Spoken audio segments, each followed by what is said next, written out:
Mira este video hasta el final para descubrir el peor evento en la Tierra y el ser más aterrador de la Biblia. El Antiguo Testamento contiene 15 libros de profecía, pero el Nuevo Testamento tiene solo uno, Apocalipsis. Juan el apóstol lo escribió mientras estaba en Efeso. Juan y María, la madre de Jesús, se mudaron allí juntos. Vivieron sus vidas en Efeso, donde también fueron enterrados. El libro de Apocalipsis fue escrito hacia el final del primer siglo. Durante este periodo, el emperador Domiciano requería que todos quemaran incienso para César una vez al año en el Día del Señor. La gente debía ponerse de pie frente a un altar, levantar las manos y declarar, César es Señor. Para los primeros grupos cristianos, esto representaba un desafío grave. Su fe era clara, Jesús es Señor. No podían decir César es Señor sin enfrentar graves consecuencias. Ahora, era crucial ver si los cristianos mantendrían firmemente su fe. Incluso antes de que se escribiera este libro, las personas ya morían por su fe, y todo este libro es una guía para aquellos dispuestos a morir por lo que creen. Inicialmente, la palabra mártir solo significaba testigo, pero pronto quedó claro que ser un verdadero testigo de Jesús podría significar perder la vida. Por eso, el significado de mártir cambió a alguien que muere por su fe en Jesús. Juan escribió el libro de Apocalipsis, pero está escrito de manera diferente al Evangelio de Juan y a sus 3 cartas. Aquí está la razón. El libro de Apocalipsis fue dado a Juan de una manera única. Dios el Padre se lo dio a Jesús, luego Jesús se lo dio a un ángel, quien a su vez se lo pasó a Juan, quien lo escribió para todas las iglesias. Ningún otro libro en la Biblia se dio de tal manera compleja. Juan escribió lo que vio y oyó, y a veces lo que veía era tan extraordinario que el ángel tuvo que recordarle 11 veces que escribiera todo. Durante sus visiones, Juan fue llevado al cielo, donde escuchó varias voces y coros cantando, y tuvo que asegurarse de escribir todas estas cosas. El libro de Apocalipsis es increíble, con un tema claro, el regreso de nuestro Señor Jesucristo a la tierra. Este evento se predice 318 veces en la Biblia, lo que lo convierte en la predicción más mencionada. El libro de Apocalipsis cubre los eventos que ocurren antes, durante y después del regreso del Señor Jesús. Aquí es donde vemos las trompetas. El libro de Apocalipsis está lleno de imágenes y figuras, utilizando muchos símbolos para ayudarnos a entender cosas que, de otro modo, serían muy complejas. Es importante saber que estos símbolos están ahí para aclarar las cosas, no para hacerlas más confusas. Sin embargo, algunas personas encuentran los símbolos en Apocalipsis demasiado complicados y eligen ignorar o descuidar el mensaje, pero eso no está bien. Podemos agrupar estos símbolos en 4 tipos principales. Primero, algunos símbolos son fáciles de entender. El dragón o serpiente representa al diablo, el lago de fuego significa el infierno, el gran trono blanco es donde el Señor juzga. Segundo, algunos símbolos se explican en el mismo texto. Las estrellas son ángeles, los candelabros representan a las iglesias, los sellos, trompetas y copas representan desastres, el incienso es como las oraciones que suben al cielo, los 10 cuernos simbolizan a los reyes. Tercero, otros símbolos también se encuentran en otras partes de la Biblia.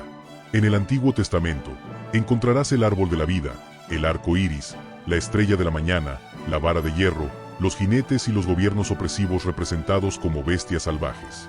Generalmente, podemos suponer que estos símbolos significan lo mismo que siempre han significado. Por último, algunos símbolos no están claros. Tomemos la piedra blanca, por ejemplo. Los estudiosos tienen muchas ideas diferentes sobre lo que significa. Podría ser una marca de inocencia, una señal de aprobación o un símbolo de grandeza. Quizás solo conoceremos su verdadero significado cuando recibamos una. Los números a menudo sirven como símbolos. En el libro de Apocalipsis, el número 7 aparece con frecuencia. Piensa en las estrellas, los candelabros, las lámparas, los sellos, las trompetas y las copas. Específicamente, las 7 trompetas se mencionan en Apocalipsis capítulo 8, versículos 6 al 19, y capítulo 11, versículos 15 al 19. Estas 7 trompetas provienen del séptimo sello, juicio. Esto significa que cuando se abre el séptimo sello, se convocan ángeles que tocarán estas trompetas, como se describe en Apocalipsis 8, versículos 1 a 5. Los eventos anunciados por estas 7 trompetas ocurrirán durante el periodo de la tribulación en los últimos tiempos. La primera trompeta. Cuando el primer ángel toque su trompeta, la tierra será golpeada por granizo y fuego mezclado con sangre, como se describe en Apocalipsis 8, versículo 7. Un tercio de los árboles de la tierra son destruidos por este desastre, y cada brizna de hierba es quemada. Este terrible evento es algo similar a la séptima plaga en Egipto. La segunda trompeta. En el cielo, otro ángel sopla una trompeta. El resultado es que algo parecido a una gran montaña, completamente en llamas, es arrojado al mar, como se indica en Apocalipsis 8, versículo 8. Un tercio del mar se convierte en sangre, un tercio de los barcos son destruidos y un tercio de las criaturas marinas mueren. Este desastre tiene algunas similitudes con la primera plaga en Egipto. La tercera trompeta. El juicio de la tercera trompeta es similar al de la segunda, pero esta vez afecta a los lagos y ríos de agua dulce del mundo, en lugar de los mares. La cuarta trompeta. La cuarta de las 7 trompetas causa cambios en el cielo. Un tercio del sol fue golpeado, un tercio de la luna y un tercio de las estrellas, de modo que un tercio de ellas se oscurecieron. Después del juicio de la cuarta trompeta, Juan señala una advertencia importante de un ángel volando en el cielo. Este águila clama, diciendo: ¡ay, ay, ay de los habitantes de la tierra, a causa de las otras voces de las trompetas de los 3 ángeles que aún han de sonar! Apocalipsis 8, versículo 13. Es por eso que la quinta, sexta y séptima trompeta se llaman los 3 ayes. Aquí vemos el primer ay, Apocalipsis 9, versículo 1, nueva versión americana. Entonces el quinto ángel tocó su trompeta, y vi una estrella que había caído del cielo a la tierra, y se le dio la llave del pozo del abismo. Este es el quinto ángel que tocó la trompeta. Antes de esto, hubo 7 sellos, y luego vinieron 7 trompetas. Estos eventos están agrupados, aunque no necesariamente ocurren uno justo después del otro. Los primeros 4 sellos y las primeras 4 trompetas trataron sobre cosas terribles que sucedían en la tierra. Los primeros 4 sellos involucraron a los 4 jinetes, quienes trajeron dictadura, guerra, hambre y muerte. Las primeras 4 trompetas causaron daño a las plantas, océanos, ríos y el cielo. Los 3 últimos sellos trataban sobre cosas que sucedían en el cielo, los gritos de las personas que murieron por sus creencias, eventos extraños en el cielo y una introducción a las 7 trompetas. Las 3 últimas trompetas describirán horrores relacionados con demonios. Leemos sobre una estrella caída. El texto nos dice claramente que esta estrella representa a una persona, referida como él, no una estrella literal. La palabra caída muestra que esta persona había caído antes. Pero, ¿quién es esta estrella? Algunos piensan que podría ser Nerón, un ángel caído, un espíritu maligno, Satanás, la palabra de Dios, un ángel bueno o incluso el mismo Jesús. En esta historia, la estrella se entiende mejor como un ángel. Ahora, si este ángel es bueno o malo depende de cómo se conecta con el ángel del abismo, descrito en Apocalipsis 9, versículo 11. Si el ángel en Apocalipsis 9, versículo 1 es el mismo que el de Apocalipsis 9, versículo 11, entonces es un ángel maligno, posiblemente el mismo Satanás. Si es un ángel diferente, entonces puede ser un ángel bueno enviado por Dios para abrir el abismo y traer juicio. Se le dio la llave del pozo del abismo. El hecho de que esta estrella haya caído nos lleva a pensar en él como Satanás, o quizás otro ángel maligno de alto rango. Sin embargo, la idea de que se le dio la llave nos hace reconsiderar si realmente es Satanás. El concepto de que Satanás gobierna el infierno no es respaldado en otro lugar de la Biblia. En cambio, Satanás era un prisionero del infierno, no su maestro. Al mismo tiempo, vemos que la llave se le da a este ser en un momento particular y con un propósito especial que avanza el plan de Dios. Ya sea que este ángel sea malo o bueno, él forma parte del diseño de Dios, incluso si no tiene esa intención. El pozo del abismo. La gente a menudo se pregunta dónde está. La respuesta más simple podría ser que está en el centro de la tierra, donde todo parece estar arriba y nada está profundo. Pero algunos creen que la idea del pozo sin fondo es solo un símbolo. El abismo es una prisión para algunos demonios, probablemente el mismo que el pozo sin fondo. En un sentido más amplio, este lugar se ve como el reino de los muertos, similar al Hades. Romanos capítulo 10, versículo 7, ¿o quién descenderá al abismo? Esto es, para traer a Cristo de entre los muertos. Abrió el pozo del abismo, y subió humo del pozo como el humo de un gran horno, y el sol y el aire se oscurecieron por el humo del pozo. Luego, del humo salieron langostas sobre la tierra, y se les dio poder, como el de los escorpiones de la tierra. Se les dijo que no dañaran la hierba de la tierra, ni ningún ser verde, ni ningún árbol, sino solo las personas que no tienen el sello de Dios en sus frentes. Y no se les permitió matar a nadie, sino atormentar durante 5 meses. Y su tormento era como el tormento de un escorpión cuando pica a una persona. Y en esos días, las personas buscarán la muerte y no la encontrarán, desearán morir y la muerte huirá de ellas. Apocalipsis capítulo 9, versículos 2 al 6. Claramente, estas no son langostas ordinarias. En lugar de comer plantas, atacan a las personas como escorpiones. Son una representación de la gran cantidad de demonios que serán liberados sobre la tierra. El punto es que, durante la gran tribulación, que es un tiempo del juicio de Dios, Dios desatará ejércitos demoníacos que estaban prisioneros, descenderán a la tierra como una plaga de langostas destructivas. El sello de Dios en sus frentes. Aquellos que tengan el sello de Dios en sus frentes, los 144,000, y posiblemente otros, estarán a salvo, pero nadie más lo estará. Este juicio de Dios es inevitable. ¿Quiénes son los 144,000 en Apocalipsis? ¿Ya están aquí? ¿Podrías tú o yo ser uno de ellos? El libro de Apocalipsis hace 3 referencias a un grupo de personas que suman 144,000. Apocalipsis capítulo 7, versículo 4 dice: Y oí el número de los sellados, 144,000 sellados de todas las tribus de los hijos de Israel. ¿Por qué están sellados? Están sellados para ser protegidos del juicio futuro. En esta enseñanza sobre el futuro, Jesús describió este tiempo como una gran tribulación como nunca ha habido desde el principio del mundo hasta este tiempo, ni jamás habrá. En el Nuevo Testamento, la palabra sellado proviene de una palabra griega que significa marcar con una marca privada. Dios tiene un plan específico, y un tiempo, para todo, y su objetivo es llevar a las personas al arrepentimiento, como se escribe en Apocalipsis capítulo 9, versículos 20 al 21. Durante estos tiempos, las personas querrán morir pero no podrán. Anhelarán la muerte, pero la muerte se les escapará. No habrá escape de este sufrimiento severo. Su poder se compara con el poder de los escorpiones, y aunque la picadura de un escorpión es muy dolorosa, generalmente no causa la muerte. Querrán morir. Así como Pablo habló en Filipenses capítulo 1, versículos 21 al 23, estas personas que sufren anhelarán la muerte, pero sus razones y resultados son completamente diferentes a los de Pablo. Para Pablo, morir significaba recibir bendiciones eternas, pero para estos que sufren, la muerte es simplemente la transición de su sufrimiento actual a un castigo eterno. Apocalipsis capítulo 9, versículos 7 al 10, nueva versión americana. La apariencia de las langostas era como caballos preparados para la batalla, y en sus cabezas lo que parecía coronas de oro, y sus rostros eran como los rostros de hombres. Tenían cabello como el cabello de mujeres, y sus dientes eran como los dientes de leones. Tenían corazas como corazas de hierro, y el sonido de sus alas era como el sonido de carros de muchos caballos que se apresuran a la batalla. Tenían colas como escorpiones, con aguijones, y en sus colas tenían el poder de hacer daño a los hombres durante 5 meses. La forma de las langostas era como caballos preparados para la batalla.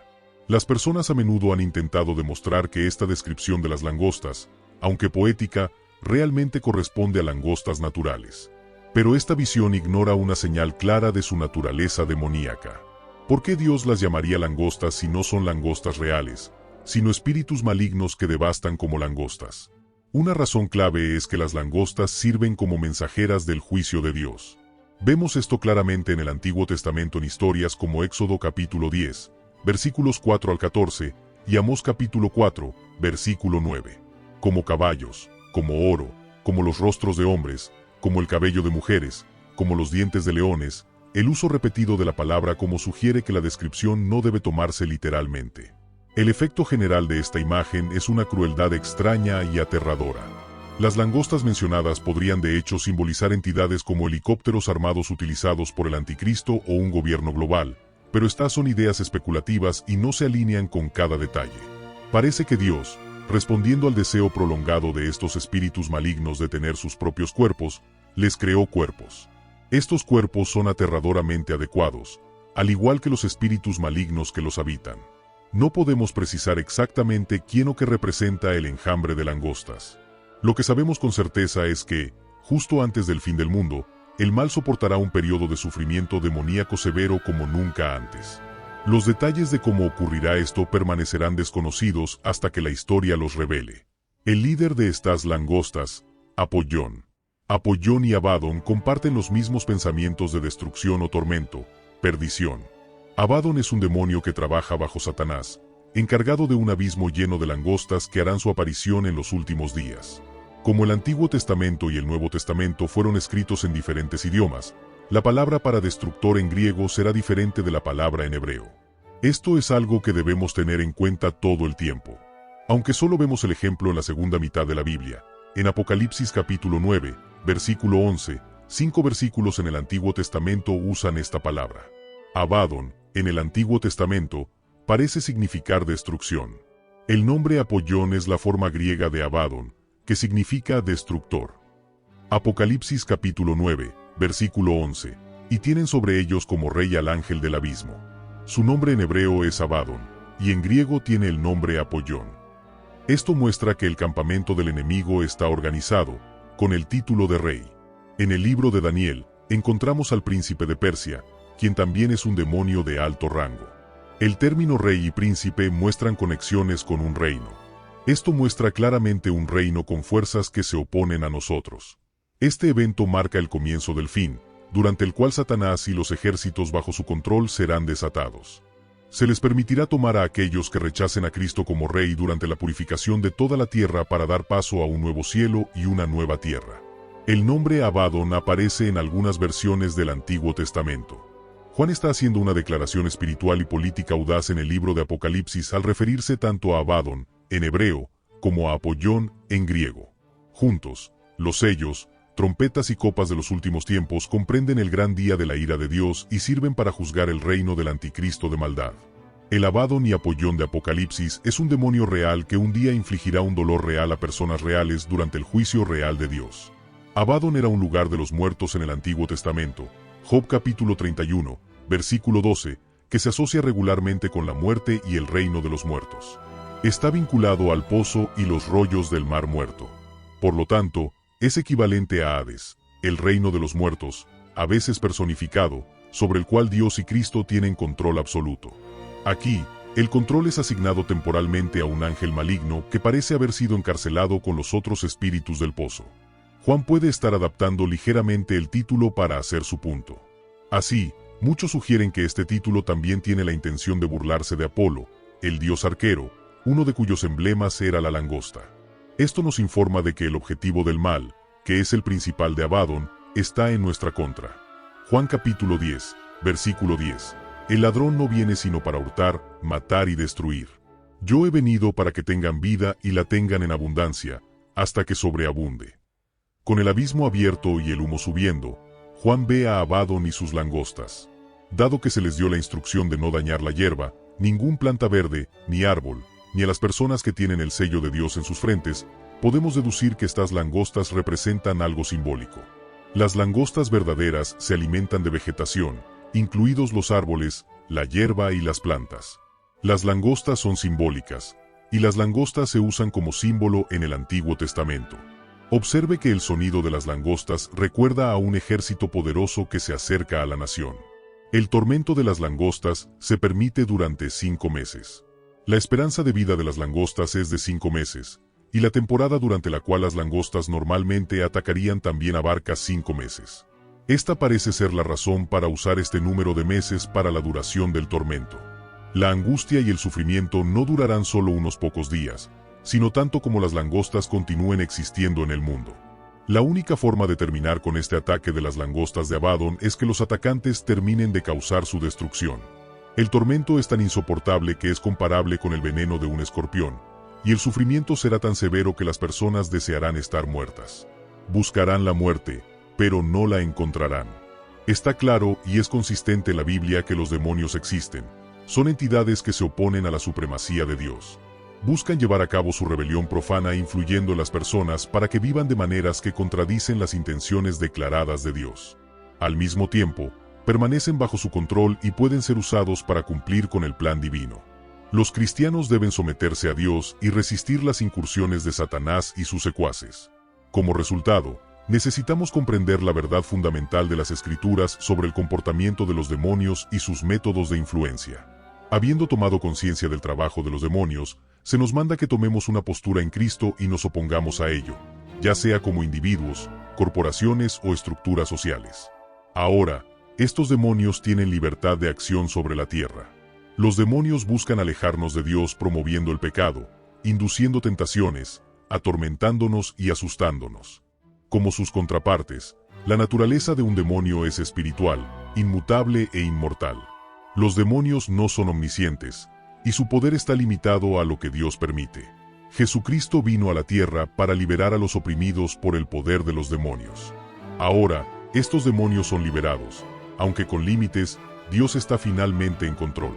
Nuestro Padre en el cielo no es el destructor, pero fue Dios quien trajo esta destrucción como parte de su juicio justo. Aunque Satanás es malvado y poderoso, no es todopoderoso. Abaddon no tiene poder completo sobre los demonios del infierno, esas langostas que emergen del abismo. Incluso en este caso, las langostas solo pueden torturar a sus víctimas, no pueden matarlas realmente. ¿Quién las restringe? Incluso en su estado más virulento, el destructor no puede escapar del control de Dios. Apocalipsis capítulo 9, versículos 12 al 15, nueva versión estándar americana.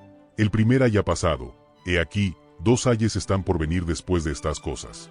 Entonces el sexto ángel tocó la trompeta, y oí una voz de los 4 cuernos del altar de oro que está delante de Dios, diciendo al sexto ángel que tenía la trompeta, suelta a los 4 ángeles que están atados junto al gran río Eufrates. Y los 4 ángeles, que estaban preparados para la hora, el día, el mes y el año, fueron soltados para matar a la tercera parte de la humanidad. Los 4 ángeles en el río Eufrates. Ese día será un día de ira. Será un día de agonía y angustia. Será un día de tribulación y devastación. Será un día de oscuridad y tristeza. Será un día de nubes y tinieblas. Será un día de trompeta y gritos de batalla. Este evento tiene lugar en el río Eufrates. El Eufrates es un río significativo mencionado en la Biblia. Se conoce como un lugar donde comenzó la civilización humana y siempre ha sido visto como un símbolo de vida y fronteras. Cuando se menciona el Eufrates en el libro de Apocalipsis, adquiere un nuevo significado. Se convierte en un símbolo clave en los eventos que la Biblia predice que sucederán en el futuro. Esta parte de la Biblia es fascinante y un poco aterradora. Muestra un tiempo en el que Dios interviene y el mundo normal que conocemos se encuentra con el mundo espiritual de una manera grandiosa, llevando efectos serios para todas las personas. El propósito de liberar a estos ángeles es causar una gran destrucción, ya que se les permite matar a 1/3 de la humanidad. Pero la pregunta es, ¿por qué Dios permitiría la muerte de 1/3 de la humanidad? No hay una relación necesaria entre estos 4 ángeles y los 4 ángeles mencionados en Apocalipsis capítulo 7, versículo 1. Podrían ser los mismos 4 ángeles, pero también es posible que no lo sean. Quien quiera que sean, están preparados para la hora, el día, el mes y el año del desatamiento de este juicio. Leemos, fueron soltados. Esto presupone que estos son ángeles malignos. Aunque esto puede no ser el caso, es probable que sean ángeles malignos. A pesar de todo, son instrumentos del propósito divino. Las langostas demoníacas descritas anteriormente en Apocalipsis solo eran capaces de causar estragos en los humanos. Sin embargo, estos 4 ángeles tienen el poder de ejecutar una masacre a una escala sin precedentes. Estos ángeles solo son despertados cuando Dios considera que es el momento apropiado para hacerlo, y su esfera de acción está limitada a una porción específica de la humanidad. Ejecutan la voluntad de Dios, en el tiempo señalado. El relato de los 4 ángeles puede verse como una representación del juicio de Dios. En la Biblia, los juicios de Dios a menudo se representan como un medio para provocar el arrepentimiento y demostrar su poder y justicia. Por ejemplo, Apocalipsis capítulo 9, versículos 20 al 21 menciona que las personas restantes no se arrepintieron de sus pecados a pesar de las plagas. Esto sugiere que los juicios sirven como un llamado al arrepentimiento. Esta parte de Apocalipsis es una representación de las consecuencias de apartarse de Dios y de la importancia del arrepentimiento. Es una manera de ilustrar la seriedad del pecado y la necesidad de la humanidad de buscar la reconciliación con Dios. Apocalipsis capítulo 9, versículos 16 al 19, nueva versión estándar americana. El número de los ejércitos montados era de 200 millones, oí su número. Y así vi los caballos y a los que los montaban.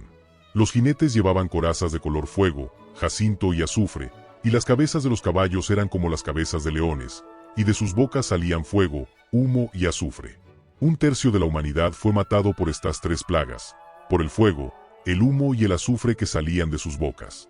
Porque el poder de los caballos está en sus bocas y en sus colas.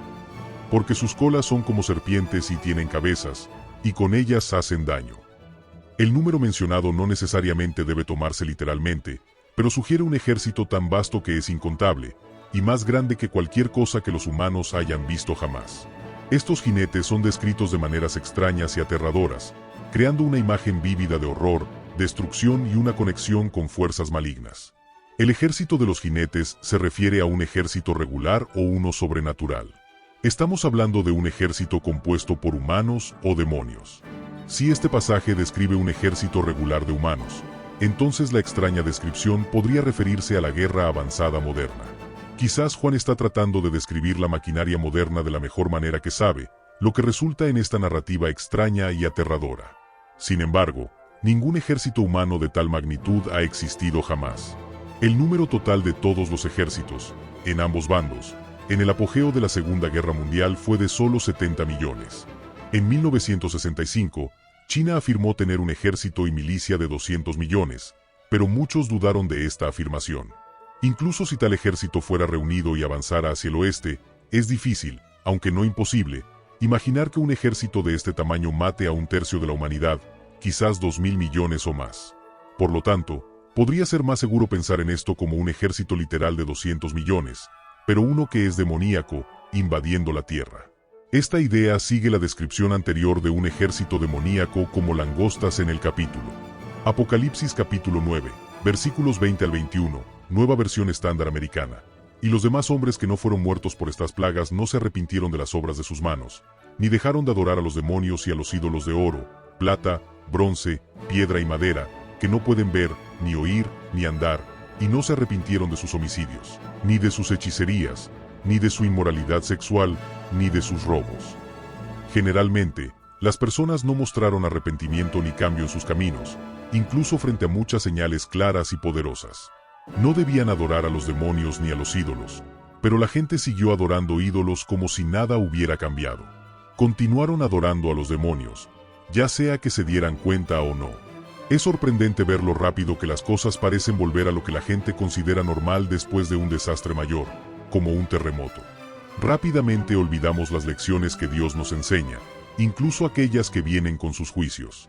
Y la gente no se apartó de sus homicidios, el uso de magia, los comportamientos inmorales o los robos. Esta lista de transgresiones es una fuerte crítica a nuestros tiempos. De hecho, nuestro mundo moderno está lleno de asesinos, el uso de drogas vinculado a la magia, comportamientos inmorales y robos. Los que escaparán de este juicio. El uso de sellos era común en contextos oficiales. Por ejemplo, un centurión romano habría colocado un sello en un documento que estaba destinado únicamente a la revisión de su superior. Si los sellos se rompían, el destinatario de la carta sabría que la carta había sido alterada o leída por alguien que no era la persona que originalmente la había sellado. Vemos el sello de Dios en el libro de Apocalipsis. El libro de Apocalipsis, lleno de visiones y mensajes misteriosos, nos introduce en la idea del sello de Dios de una manera muy especial y significativa. El sello de Dios sirve como una marca distintiva, significando que Dios está protegiendo a ciertos individuos que son sus verdaderos seguidores. Este sello se menciona en las visiones de Apocalipsis, particularmente durante los eventos tumultuosos y ominosos. Es importante saber que este sello no es una marca física, es más como una insignia espiritual, una forma de mostrar quién está verdaderamente conectado con Dios y bajo su protección. La idea de sellar en Apocalipsis tiene sus raíces en una práctica antigua, pero se le da un significado espiritual. Va más allá de simplemente establecer autoridad y autenticidad. Se trata de ser reconocido como perteneciente a Dios, especialmente durante tiempos de adversidad y dificultad. Este sello espiritual es una representación poderosa de fe y protección divina en un mundo caótico e incierto. Al explorar este tema más a fondo, descubrimos que el sello de Dios es, de hecho, significativo. Muestra que Dios promete protegernos y quiere que permanezcamos leales a Él. Nos dice que incluso cuando los tiempos son difíciles, Dios ha marcado a aquellos que son suyos, y Él los mantendrá a salvo. Este concepto de sellado también se ve en Efesios capítulo 1, versículos 13 al 14, donde se escribe: En Él, también ustedes, cuando oyeron el mensaje de la verdad, el evangelio de su salvación, y creyeron en Él, fueron sellados con el Espíritu Santo de la promesa, que es la garantía de nuestra herencia hasta que recibamos posesión de ella, para alabanza de su gloria. Aquí, el sello se equipara con el Espíritu Santo, dado a los fieles como una señal de su salvación y una promesa de su herencia eterna. Leemos: no dañen la tierra, ni el mar, ni los árboles hasta que hayamos sellado a los siervos de nuestro Dios en sus frentes. Estos siervos de Dios recibirán un sello protector en sus frentes que contiene el nombre de Dios de alguna manera. Apocalipsis capítulo 14, versículo 1. Luego miré, y esto fue lo que vi. El Cordero estaba firmemente establecido en el monte Sión, y con él estaban 144,000 que tenían su nombre y el nombre de su Padre inscritos en sus frentes, lo que significaba la propiedad de Dios. No se nos dice exactamente cuál es su servicio, pero los 144,000 están sellados para un propósito específico y único. Sin embargo, la idea general de ser sellado no se limita a ellos. El acto de sellar, tal como se describe en Apocalipsis, significa una marca divina de protección y posesión. Este proceso de sellado simboliza la preservación espiritual durante tiempos de tribulación. Cada una de las 12 tribus de Israel contribuye con 12,000 miembros, lo que significa la completitud en la selección de Dios. El número 144,000 es rico en simbolismo. En la numerología bíblica, el 12 generalmente representa autoridad divina, completitud y gobierno perfecto. Multiplicar las 12 tribus por 12,000 miembros de cada tribu sugiere una completitud expandida. El sellado de los 144,000 es una señal de la soberanía de Dios y su capacidad para preservar a sus escogidos en medio del caos y la destrucción. Esta noción ofrece consuelo a los creyentes, asegurándoles la protección de Dios y la importancia de la fidelidad. Contraste con la marca de la bestia. El sello de Dios y la marca de la bestia, del libro de Apocalipsis, muestran una diferencia marcada entre el bien y el mal, y entre el poder de Dios y el poder del mundo. El sello de Dios, mencionado en Apocalipsis capítulo 7, versículos 2 al 3, representa protección divina y posesión. Se da a los fieles seguidores de Dios, marcándolos como suyos en un sentido espiritual. A diferencia de una marca física, simboliza un compromiso profundo y personal con Dios y sus enseñanzas.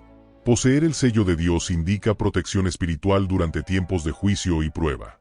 Es una señal de ser elegido por Dios, reflejando una vida vivida de acuerdo con principios divinos. La marca de la bestia, de la que se habla en Apocalipsis capítulo 13, versículos 16 al 17, es una señal que muestra lealtad a la bestia, un personaje maligno contra Dios. Significa apartarse de Dios y elegir seguir el poder de las personas en el mundo, que a menudo no es lo correcto ni lo bueno. La marca de la bestia aparece en Apocalipsis. La marca de la bestia se llama así porque es traída a existencia por un hombre conocido como la bestia. Según los pasajes de Apocalipsis capítulo 16, versículo 2 y Apocalipsis capítulo 19, versículo 20, la marca de la bestia es un símbolo que distingue a aquellos que adoran a la bestia. Apocalipsis capítulo 13, versículos 16 al 17, Biblia amplificada. Además, obliga a todos, pequeños y grandes, ricos y pobres, libres y esclavos, a recibir una marca en su mano derecha o en sus frentes, que significa lealtad a la bestia, y que nadie podrá comprar ni vender, excepto el que tenga la marca, ya sea el nombre de la bestia o el número de su nombre. Él hace que todos reciban una marca. Se dará una marca a todos bajo el gobierno de la bestia y su asociado.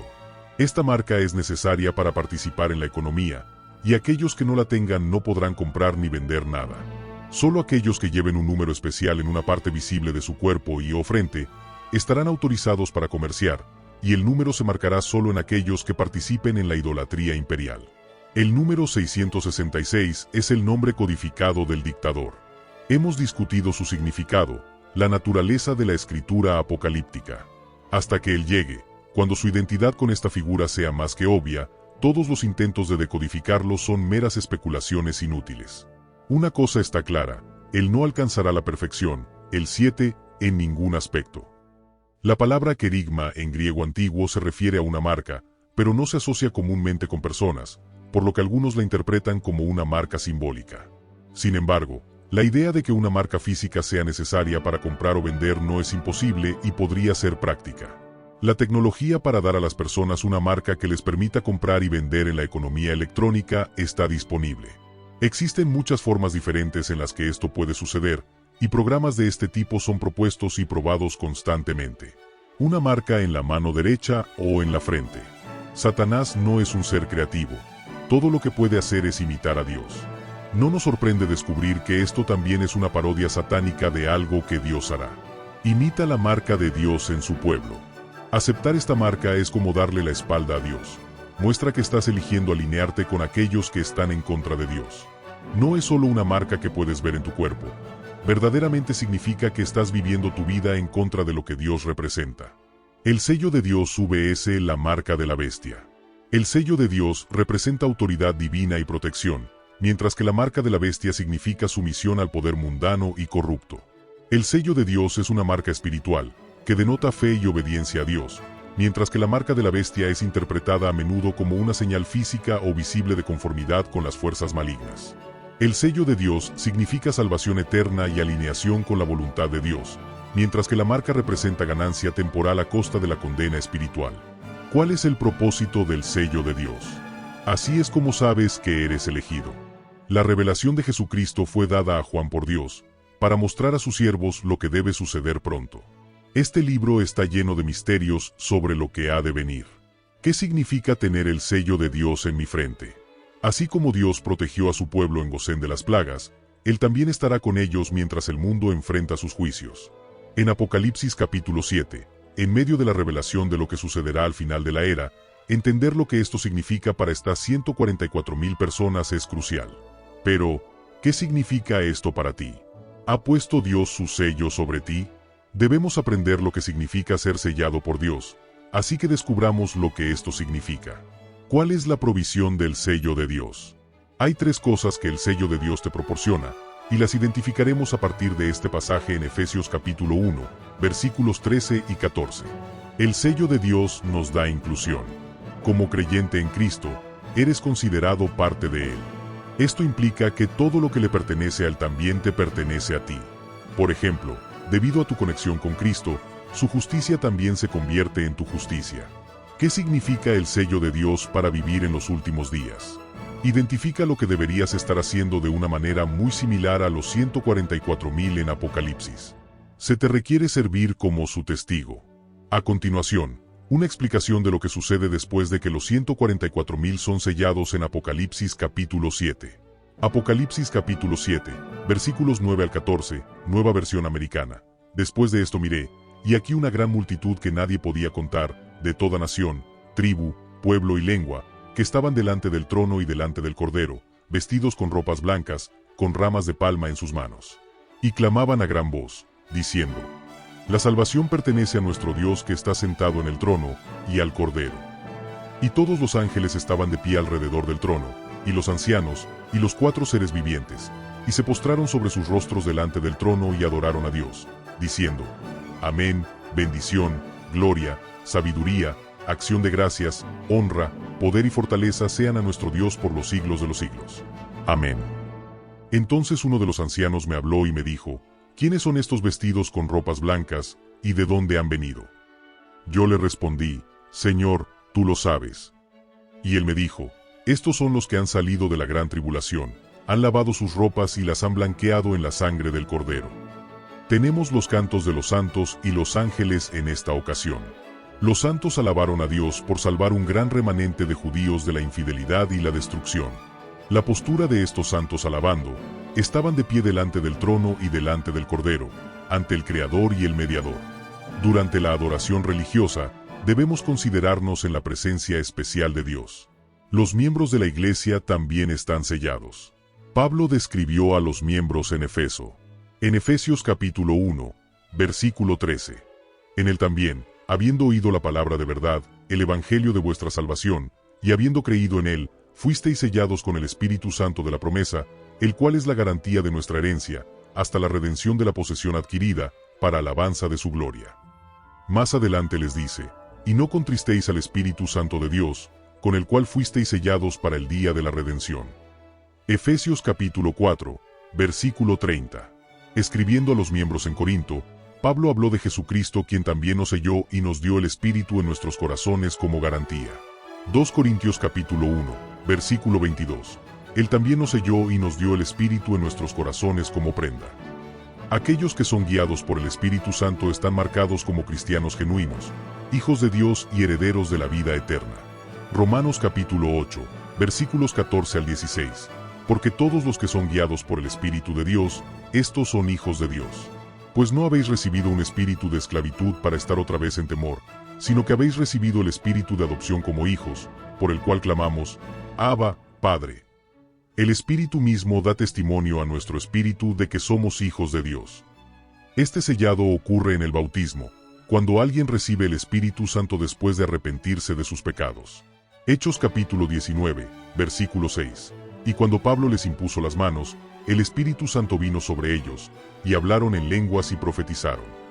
Una distinción significativa es que los miembros de la verdadera Iglesia de Dios son sellados por Él para la vida eterna cuando reciben y siguen la guía del Espíritu Santo. ¿La salvación está limitada solo a 144,000? Es importante señalar que la salvación no está limitada a los descendientes de la antigua nación de Israel, sino que individuos de todas las razas y naciones pueden alcanzarla. Sin embargo, el pueblo de Israel sigue siendo muy valorado por Dios. Además de los 144,000 mencionados en la Biblia, también habrá una gran multitud de individuos justos que estarán de pie delante de Dios, vestidos con ropas blancas. Apocalipsis capítulo 7, versículos 9 al 13. Apocalipsis capítulo 3, versículos 4 al 5.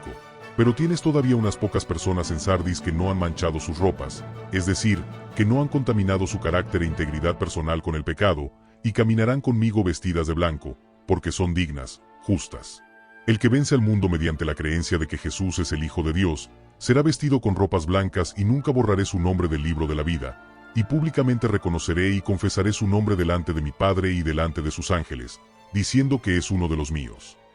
Esta gran multitud estará compuesta por personas de todas las naciones, tribus, pueblos y lenguas, de pie ante Cristo, el Cordero. La pregunta se hace sobre su origen.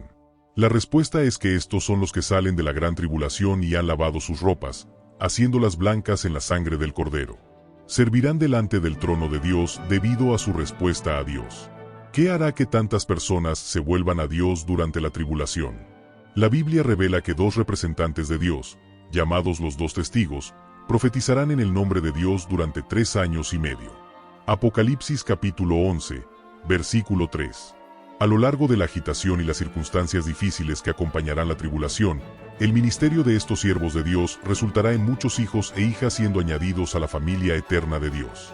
Estas personas provendrán tanto de los 144,000 como de la gran multitud. ¿Por qué Dios permite esto?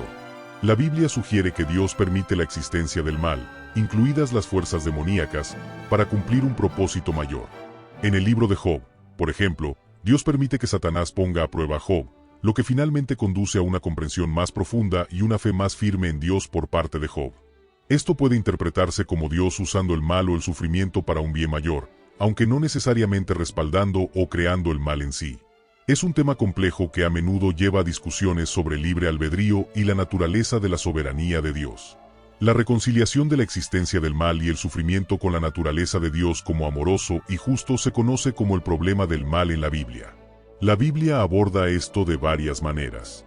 Por ejemplo, Romanos capítulo 8, versículo 28 dice, «Y sabemos que en todas las cosas, Dios trabaja para el bien de los que lo aman, los que han sido llamados según su propósito». Esto sugiere que Dios puede traer bien del mal o el sufrimiento. Además, el concepto de libre albedrío, como se ve en Génesis con la historia de Adán y Eva, implica que el mal y el sufrimiento son a menudo el resultado de las elecciones humanas en lugar de actos directos de Dios. La coexistencia de un Dios amoroso y justo con el mal y el sufrimiento es uno de los temas más debatidos. La historia sobre los 4 ángeles del río Eufrates es una parte muy importante de la visión del futuro de Juan. Estos ángeles fueron específicamente elegidos y preparados para un momento específico para llevar a cabo una gran tarea. Esta parte de la historia es bastante intensa y nos hace sentir un poco incómodos. Realmente muestra lo fuertes y severas que pueden ser las decisiones de Dios. Puntos clave a considerar en esta narrativa incluyen el significado simbólico del río Eufrates, tradicionalmente visto como una frontera entre naciones y a menudo asociado con conflictos y guerras. El desatar de los ángeles marca un tiempo de grandes cambios y caos, un tema común en el libro de Apocalipsis. Reflexionando sobre este pasaje, nos enfrentamos al misterio y la profundidad del plan de Dios tal como se revela en las Escrituras. La visión de los 4 ángeles sirve como un recordatorio de la omnipotencia y soberanía de Dios, quien está a cargo incluso de las fuerzas más poderosas del universo. Esta narrativa nos anima a reflexionar sobre los grandes temas del juicio divino, la redención y el triunfo final del bien sobre el mal. Es un llamado a la reflexión personal sobre nuestras propias vidas y nuestro lugar en el plan de Dios. Como dice Apocalipsis capítulo 13, versículo 9, si alguno tiene oídos, oiga.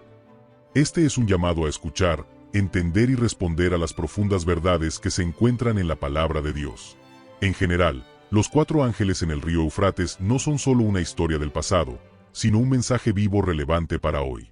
Nos invita a continuar aprendiendo y a estudiar la Biblia con atención para comprender mejor. Al hacerlo, podemos aprender más sobre las enseñanzas de Dios y encontrar ayuda para nuestra vida diaria. Estemos dispuestos y abiertos a aprender más y a fortalecer nuestra fe. ¿Tiene China un papel en los últimos tiempos? Muchas personas que estudian las profecías bíblicas creen que una sección en Apocalipsis capítulo 16, versículos 12 al 16 podría estar hablando de China en los últimos días. Esta parte de la Biblia describe una batalla enorme e importante llamada la Batalla de Armagedón. Ocurre al final de un periodo difícil llamado la Tribulación, después del 6º juicio de copa. En este momento, el río Eufrates se secará. Esto permitirá que los reyes del este crucen el río seco para invadir el cercano oriente y avanzar hacia Israel. Es la frase reyes del este la que hace que muchas personas piensen en China. Creen que el ejército chino, o un grupo liderado por China, utilizará esta oportunidad para moverse rápidamente hacia el oeste y unirse con el ejército del anticristo. En los últimos tiempos, muchas naciones intentarán probar suerte en la conquista. Al final, su lucha será contra Dios. La tribulación será un tiempo tumultuoso de guerra, desastres y juicio divino, pero Dios tiene todo bajo control, como asegura Salmo capítulo 2, versículos 2 al 6. Salmo capítulo 2, versículos 2 al 6. Los reyes de la tierra se levantan y los gobernantes se confabulan contra el Señor y contra su ungido, diciendo, rompamos sus cadenas y echemos de nosotros sus cuerdas. El que se sienta en los cielos se ríe, el Señor se burla de ellos. Luego les habla en su ira y los aterroriza en su furor, diciendo, pero en cuanto a mí, he instalado a mi rey en Sión, mi monte santo. Si este contenido fue valioso para ti, te pido que me apoyes con tu suscripción para que no te pierdas ninguno de nuestros próximos videos. Juntos, podemos iluminar más mentes y expandir nuestro entendimiento. Gracias por estar aquí, y que Dios te bendiga.